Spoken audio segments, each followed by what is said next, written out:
Hello, class. Hello, Dr. McDermott. I'm Ibrahim Diallo. Welcome to MSN 600 week 3 presentation, video presentation. The topic this time is SCOT application in the obesity prevention project. So let me please give you a quick background about the capstone project. Since we started the semester, we basically chose obesity prevention as the topic of our capstone project. So basically, in the initial discussions, we highlighted the important statistics that show the relevance and the importance of preventing obesity in our communities and societies, in general, as a fundamental aspect that we really need to focus on as nurse practitioners to really try to find a solution to this problem.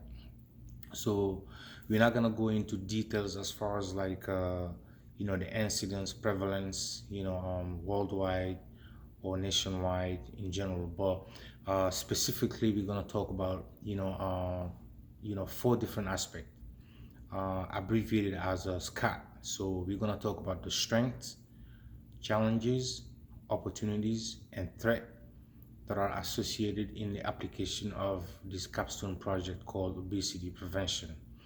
So let's start with the strengths. Obesity, as you know, as it's literally an epidemic that affects people from all cultures, um, across all generations, almost across all states.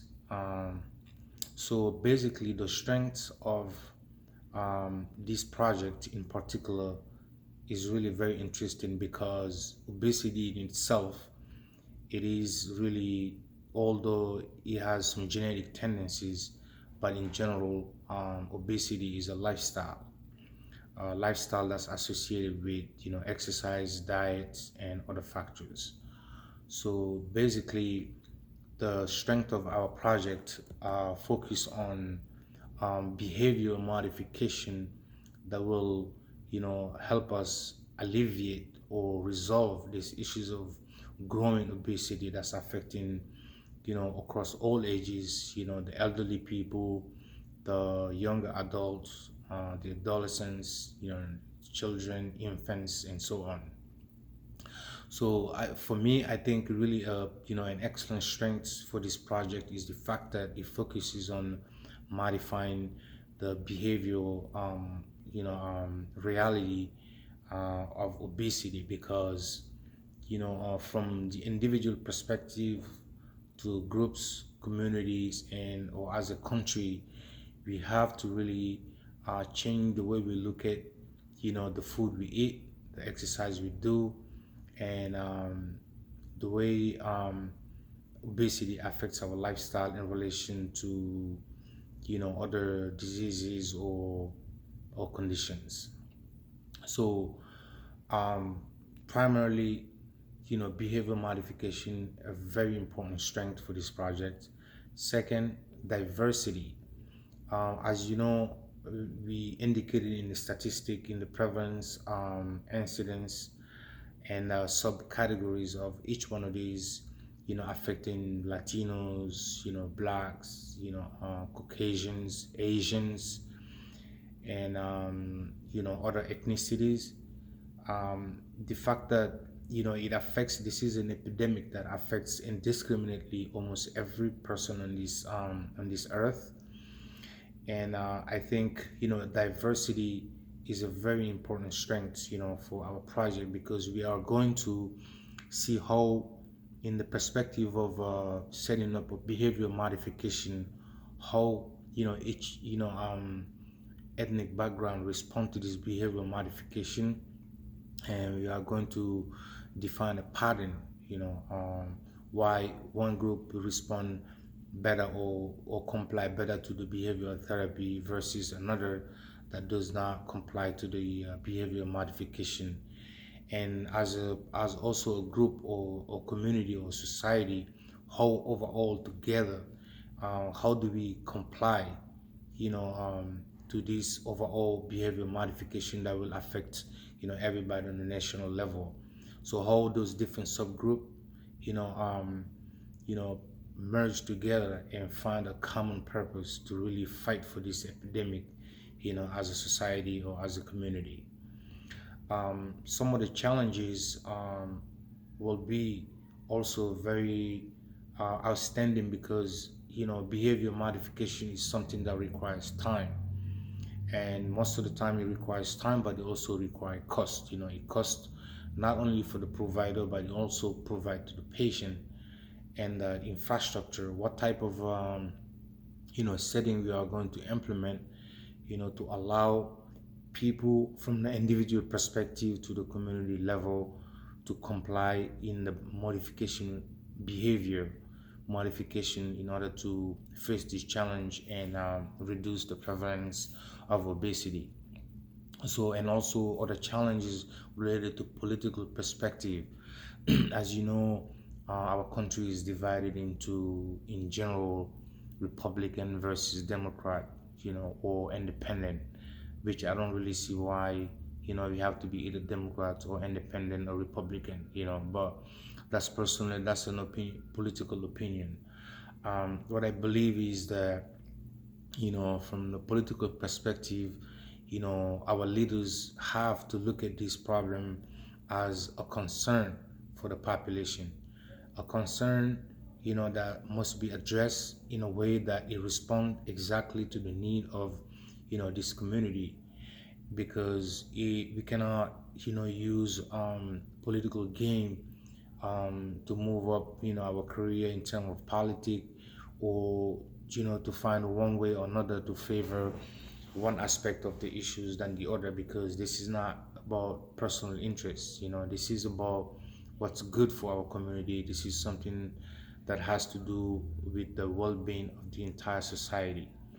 And in that case, we know that it is going to be a challenge, but as nurses, we are equipped, with the tools to advocate, and also engage in strong leadership to pull out every strength, to from lobbying in order to face all these different challenges, and to get these into laws and regulations that will implement an environment that is favorable to modifying this behavior that we're targeting. So that's going to be a very, very outstanding challenge as well, not only from an individual perspective, but also as a community. Opportunities. Opportunity for this capstone project, as you know, it is a relevant issues of our healthcare system, and now we're finding out more and more that obesity is really like a hub where most of the diseases are actually emerging, including diabetes, hypertension, arthritis, and other conditions that are costing so much money, to the healthcare system and to the individuals in particular. So basically, this capstone project represents an opportunity for us as nurse practitioners to engage in a strong leadership, and in a role of advocacy to look at this problem on a scientific level, where we can find ways to modify this behavior, and find ways to implement those behavior into a practice setting where they can be useful in our daily practice. So really and truly for me, I believe this is, although we have, like I mentioned, we have strength and challenges, but I think it's a great opportunity for us to go out there and find out, our research, and bring it to the table, discuss it and look at it in details, what's good about that research and what's not good about that research, and we make changes. And when we agree to the final, um, you know, um, to the final work, we put it into practice, and we help the patients, enjoy the benefit of that research. And this is the strength of the nursing profession, because we rely on evidence-based practice, evidence-based research drive, what we do every day. um, Outside this opportunity, of course, there are some, some major threat to implementing this project, and for it to be very successful. But the fundamental point is that research has shown that between 50 and 70% of implementing changes fail. And the reason for the failure is that because people love to be opposed to what is new, and or what is, outside what they're familiar with. It doesn't even have to be necessarily something new. Anything that's outside what they usually do, or no, they're opposed to it. So for example, if you wanted to, ban selling sodas, Coca-Cola, Pepsi, Sprite, and so on, fried chicken, French fries. I know people are gonna be mad at me when they even heard that they want to ban fried chicken and sodas. It's gonna be very tough. That's gonna be opposition right there. That's gonna be threat number one right there. But fundamentally, when we apply our roles as nurse practitioners, which is to provide education and knowledge to people who are, opposing to this project, I think we will come to the table, and discuss, all the ups and downs, and finally we will come to a point where, you know um, most of the people will agree to the importance of this project, and then we can move on and implement this project. A couple of days ago, I happened to, discuss with some people that I work with. Everybody was talking about exercise and diet and this and that. So just I throw in, this project. I said, guys, I wanted to ask you a simple question, right? If somebody would tell you, as an employee, I wanted to give you an hour for your lunch rather than giving you 30 minutes, but in that hour, I want you to use 30 minutes to exercise and 30 minutes for your lunch. But if you don't use the 30 minutes for your lunch, then I'll have to, deduct those 30 minutes from your paycheck. And also, for the lunchtime, when that person goes to the store, if they don't find no chips, no sodas, no, junk food, what would they buy? They will probably buy an avocado, they probably buy an orange, or they probably buy a fruit that's more healthier than, other choices. But when you go to a store, basically you're gonna see the fruit all the way on the corner, and you're gonna see everything else is composed of potato chips, sodas, this and that. So basically, I asked them, like, would you comply to a law like that? Out of the four people that were there, three of them said, yeah, yeah, of course I will do that. But then I came to the hard point. I was like, a real life scenario. But what about if I would tell you I want to close all the fried chicken spot in your area? What would you do? Automatically said, nah, nah, nah, bro. They automatically said the opposition on the spot. So I figured, okay, so this is just a typical threat. Like, people would say, no, we're not gonna do that. But then I rephrased, the way I asked the question. So I say, well, okay, so not only we're gonna change the type of fried chicken that we have, we're gonna try to make it more healthy. That's one. But instead of buying a whole bucket of fried chicken, you're only gonna use, they're gonna only allow you to have 2 to 3 small pieces. Would you comply to that? And then they say, oh yeah, that, then they will comply.